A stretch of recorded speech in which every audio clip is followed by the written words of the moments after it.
Qu'on approche de la fin de la compétition à Cannes. Bonjour Mathieu Charrier. Bonjour Thomas, bonjour à tous. Au sommaire ce matin, Paolo Sorrentino qui emballe la croisette, peut-être enfin une palme en vue.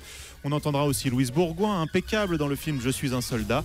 Et puis les indiscrétions avec Uma Thurman qui roucoule.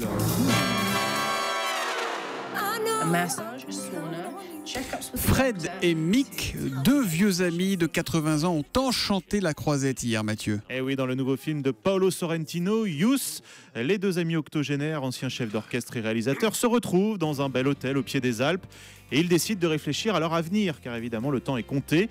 C'est beau, il y a du Fellini, et le film a beau parler de la vieillesse, il est plein d'espoir, selon son réalisateur, Monsieur Sorrentino. On s'est beaucoup amusé sur le plateau, c'était super relax. Mais il faut dire que c'est pas un film sur la vieillesse et la maladie, c'est un film sur notre rapport à l'avenir.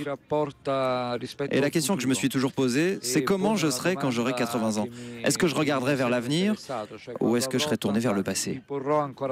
Et ce que je dis dans ce film, justement, c'est que je pense qu'à 80 ans, on peut encore regarder vers l'avenir. Voilà, Paolo Sorrentino, prix du jury à Cannes ici en 2008. C'est sa 5e sélection. Et du côté de la critique, il fait partie des favoris pour la Palme. Alors Cannes, Mathieu, ce n'est pas que la compétition officielle, il y a aussi des compétitions parallèles. Et vous avez été séduit, vous m'étonnez, tiens, par Louise Bourgoin. Eh oui, Je suis un soldat. Mais pas beaucoup de mérite. C'est le film dans lequel l'ex-Miss Météo de Canal+ joue une femme qui se retrouve à travailler dans un chenil, plaque tournante d'un trafic de chiens. Alors elle gagne beaucoup d'argent, se fait respecter, mais va-t-elle rester un bon soldat, d'où le titre? C'est le premier film de ce réalisateur, Laurent Larivière, un film social avant tout, explique la belle Louise Bourgoin. Beaucoup de trentenaires aujourd'hui, par manque d'argent, sont contraints de retourner vivre dans leur famille. Sandrine retourne vivre chez sa mère, en l'occurrence. Et c'est l'histoire d'une fille qui ne manque pas de talent, mais qui ne rencontre pas les bonnes personnes.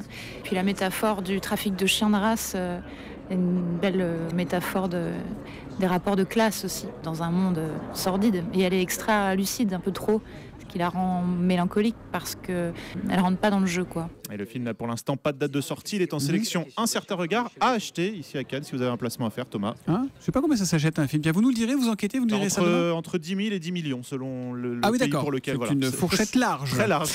Au programme aujourd'hui, Mathieu. Eh bien, on attend le nouveau film de Jacques Audiard, Dipan, sur une famille de Sri Lankais qui se réfugie en France pour fuir la guerre. 4e français en compétition. Et puis, Oussa Ossienne, l'assassin, ça se passe en Chine au 9e siècle. Une histoire d'arts martiaux. On termine comme chaque matin avec vos indiscrétions et Jean-Hugues Anglade qui repart rapidement de Cannes pour aller tourner Braco. Eh oui, 4e saison de la série de Canal+. Jean-Hugues Anglade est en plein tournage.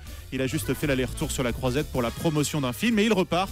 Terminer cette ultime saison où nos flics seront opposés à la mafia turque. Et puis Uma Thurman est à Cannes avec son chéri, l'homme d'affaires André Balaz, dont elle s'était séparée il y a 4 ans, lui préférant Quentin Tarantino. Eh bien, ils sont de retour ensemble et ont passé la journée entre piscine et yacht. Ça, c'est parce qu'elle ne connaît pas encore Mathieu Charrier. Merci et à demain, Mathieu. À demain.